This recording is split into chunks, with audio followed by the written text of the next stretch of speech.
you have to be sure that you are targeting a problem that does exist or a need in the market, because sometimes we get obsessed with our idea and maybe the problem or the need is not there.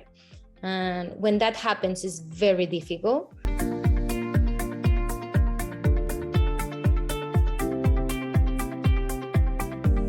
With your seasoned knowledge from entrepreneurial journey at 2 companies, could you be generous enough to share some tips for emerging growth phase startups that will help them to establish a strong business drive and succeed across markets in 2026? Let me think. I think that it is a challenge. This is actually my third company, WoWplay. And I start WoWplay because actually during pandemic, I had this thought. I think that a lot of people have this process of thinking about what is the impact that I'm having, and what do I see, where do I see myself in the next 10 years? And these together with actually a personal experience of what should we do with kids when we are at home, and sometimes we don't know what to do, which tools should we give them. And I don't know if you know, but 7 out of 10 of kids that are now in primary schools are going to work in careers that doesn't exist yet. So how do we prepare them for the future?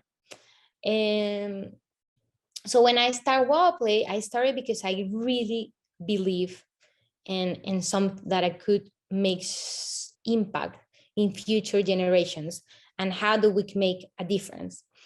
And I think that my first recommendation will be that you have to be sure that you are targeting a problem that does exist or a need in the market, because sometimes we get obsessed with our idea and maybe the problem or the need is not there. And when that happens, it's very difficult to take it out.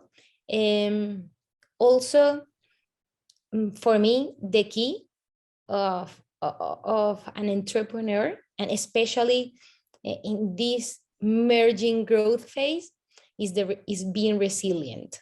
So resilience for me is the word that will define an entrepreneur, because there are going to be ups and downs. And I think that planning your worst case scenario and be ready for it, together obviously with the perfect scenario. And someone told me once, like, you have to, if you can think about the worst case scenario and you can live with that, go ahead. You have to be prepared for that. And I think that being resilient, and definitely be surrounded by people that is better than you. So build a team that complements your abilities and you can admire. And you have that, and you have resilience, and do you have an actual problem? I think then things are going to happen sooner or later, but the things are going to happen.